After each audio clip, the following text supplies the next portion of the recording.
ভাই এত company folding phone বানাচ্ছে কিন্তু আইফোন বানাচ্ছে না কেন? আইফোনের ফোল্ডিং ফোন কবে আসবে? যাই হোক, আইফোন এই জিনিসটা বুঝতে না পারলেও আর একটা কোম্পানি কিন্তু বুঝতে পেরেছে। ভাই ফোল্ডিং ফোন চলে আসছে, একদম আইফোনের মতো করে ডিজাইন দিচ্ছে তারা। Presenting VMAX V72। মানে বাটন ফোন তো আপনারা অনেকেই দেখেছেন, কিন্তু এরকম ফোল্ডেবল বাটন ফোন কি এর আগে কখনো দেখেছেন?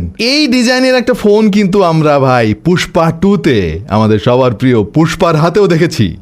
জিনিসটা কিন্তু ইউনিক। এটাতে ডুয়াল ডিসপ্লে ব্যবহার করা হয়েছে, ভেতরে একটা বাইরে আরেকটা। ডিসপ্লের কোয়ালিটি আসলে বাটন ফোনে যেরকম হয় সেরকমই, বাট এইটার উদ্দেশ্য তো সেইটা না। এই জিনিসটা বাইরে ব্যবহার করার সময় যে দেখবে ভাই সে ইন্টারেস্টেড হবে, আরে এটা কি জিনিস।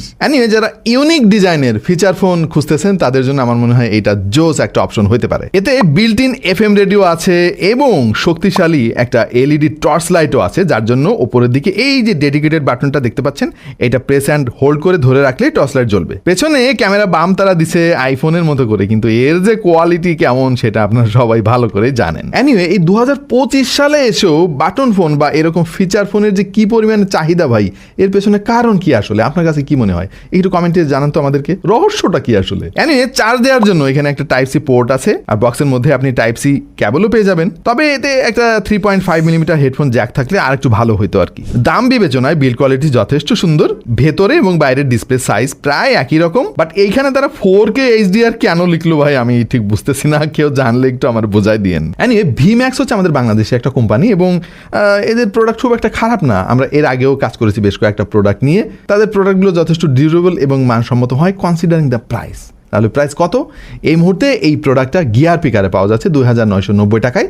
যদি কিনতে চান তাহলে স্ক্রিনে দেওয়া এই QR কোড স্ক্যান করতে পারেন অথবা ভিজিট করতে পারেন gearpicker.com.bd। O by the way, এই প্রোডাক্টে কিন্তু অফিসিয়াল ওয়ারেন্টিও আছে ভাই। বক্সের মধ্যে ওয়ারেন্টি কার্ডও পেয়ে যাবেন এবং কাস্টমার কেয়ার নাম্বারও পেয়ে যাবেন। সমস্যা হলে তাদেরকে ফোন করতে পারেন। হ্যাঁ, যেহেতু এটা একটা বাটন ফোন, অবশ্যই কল করার জন্যই তো মানুষ এটা নেবেন। এর চাইতে বেশি কিছু তো এতে করাও যায় না। কল কোয়ালিটি আমরা টেস্ট করে যেটা বুঝলাম যথেষ্ট ভালো, লাউড এবং ক্রিস্টাল ক্লিয়ার হচ্ছে এর কল কোয়ালিটি। আমাদের কাছে খুব একটা খারাপ মনে হয় নাই। ওপরের দিকে যে ডিসপ্লেটা আছে, মানে বাইরের দিকে ডিসপ্লে, চারিদিকে আবার RGB'র ব্যবস্থাও রাখছে তারা কল রিসিভ করার জন্য এবং কেটে দেওয়ার জন্য ডেডিকেটেড বাটন আছে। এবং ফোল্ডিং মেকানিজমটা দেখে মনে হচ্ছে যে এর হিন্সটা যথেষ্ট পাওয়ারফুল, মনে হয় না সহজে নষ্ট হবে। তবে যেহেতু ফোল্ডিং ফোন ভাই, আপনাকে একটু সাবধানে রাখতে হবে। এই ফোনে মোট 2টা সিম কার্ড আপনি ব্যবহার করতে পারবেন। 2টা সিম কার্ডের পাশাপাশি আপনি মেমোরি কার্ডও এতে ব্যবহার করতে পারবেন। সো যারা একটা ফিচার ফোন খুঁজতেছেন, আবার একটু ভাবও নিতে চান, ইউনিক গ্যাজেট খুঁজতেছেন, তাদের জন্য V74 কিন্তু দারুণ একটা অপশন হতে পারে।